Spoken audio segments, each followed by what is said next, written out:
anak-anak, apa kabar kalian? Semoga selalu dalam keadaan sehat ya.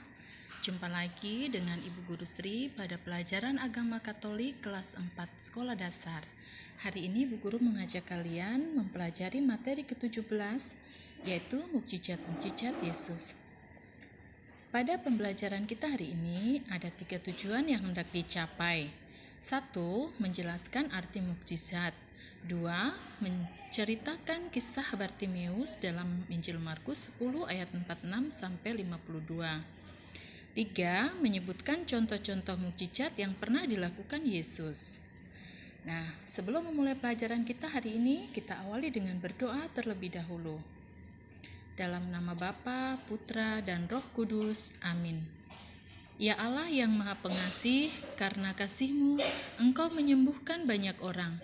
Ajarilah kami untuk semakin percaya kepadamu, karena dengan kasih-Mu Engkau meneguhkan kami, dan karena kuasa-Mu Engkau menguatkan kami. Demi Kristus Tuhan kami, amin. Dalam nama Bapa, Putra, dan Roh Kudus, amin. Anak-anak, tahukah kalian arti mukjizat? Mukjizat adalah suatu peristiwa yang luar biasa yang terjadi di luar nalar dan kemampuan manusia. Dalam Injil dikisahkan bahwa orang-orang yang sakit, kaum miskin, dan terlantar mendapat perhatian dari Yesus secara istimewa. Dikatakan istimewa karena masyarakat umum biasanya kurang atau bahkan tidak menaruh perhatian kepada mereka. Orang-orang sakit dan terlantar pada zaman Yesus dipandang sebagai orang-orang yang terkutuk karena dosa-dosa mereka atau dosa kedua orang tuanya, sehingga tidak jarang mereka dijauhi atau dikucilkan, tetapi Tuhan Yesus menentang anggapan itu. Nah, disinilah perhatian Yesus yang tadi dikatakan dipandang istimewa, karena Yesus mengunjungi, menyapa, bahkan menyembuhkan mereka. Nah, Ibu Guru ajak kalian membaca dari Injil Markus bab 10 ayat 46 sampai 52, mengisahkan tentang Bartimeus seorang buta. Lalu tibalah Yesus dan murid-muridnya di Yeriko.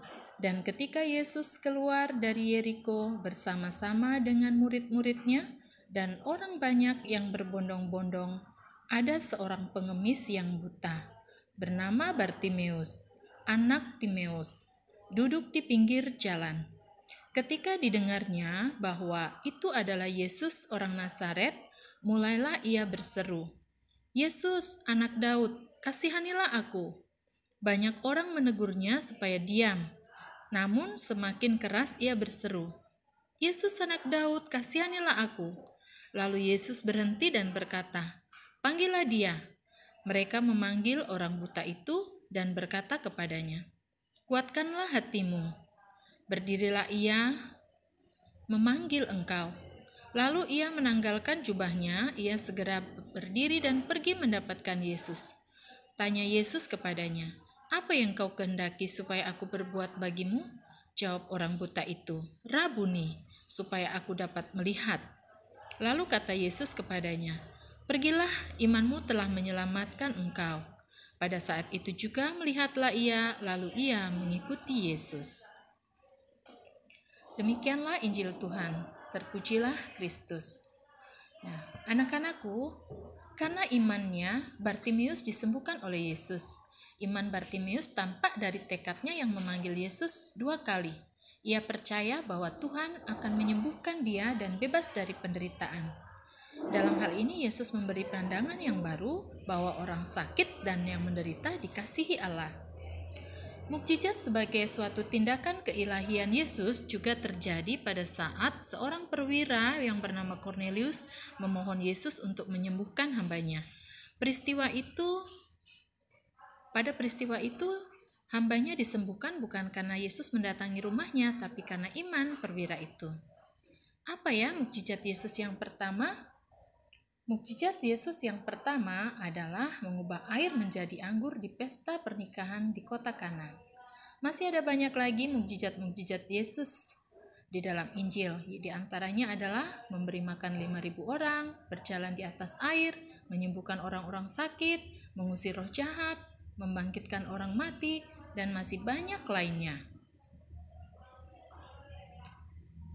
Nah, Anak-anak, selain kuasa ilahi, iman adalah menjadi syarat utama bagi terjadinya suatu mukjizat. Peristiwa mukjizat menunjukkan hubungan antara kata-kata dengan tindakan Yesus. Sabda atau kata-kata Yesus diwujudkan di dalam tindakan nyata. Sebaliknya, tindakan atau mukjizat Yesus menguatkan kata-katanya.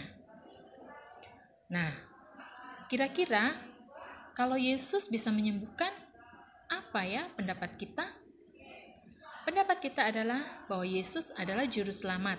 Ia mewartakan kabar gembira khusus untuk orang kecil. Dengan mengerjakan mukjizat, Yesus tidak ingin dipuji banyak orang. Tetapi Tuhan Yesus mau mengatakan bahwa keselamatan yang datang dari Allah telah tiba. Sekarang ini, tanpa kita sadari sebenarnya banyak mukjizat terjadi pada kehidupan manusia. Semua itu karena kuasa Allah dan karena kasih Allah. Nah, baiklah anak-anak, Ibu Guru akan mengajak kalian mendalami materi pembelajaran ini dengan menyanyikan lagu, yaitu tentang seorang buta yang mengisahkan tentang Bartimeus. Kita menyanyi ya. Satu orang buta duduk minta-minta, tiap-tiap hari minta kasihan. Pada suatu hari Yesus melihatnya, orang buta itu dia sembuhkan. Mata terbuka, Yesus menyembuhkan karena kasih-Nya. Mata terbuka, Yesus menyembuhkan karena kasih-Nya. Itulah tadi lagu tentang seorang buta yang bernama Bartimeus. Baiklah anak-anak, sampai di sini pembelajaran kita hari ini. Semoga bermanfaat dan dapat dipahami dengan baik. Sampai jumpa pada pembelajaran berikutnya. Jangan lupa tetap menjaga kesehatan dan tetap semangat menjalankan pantang dan puasa.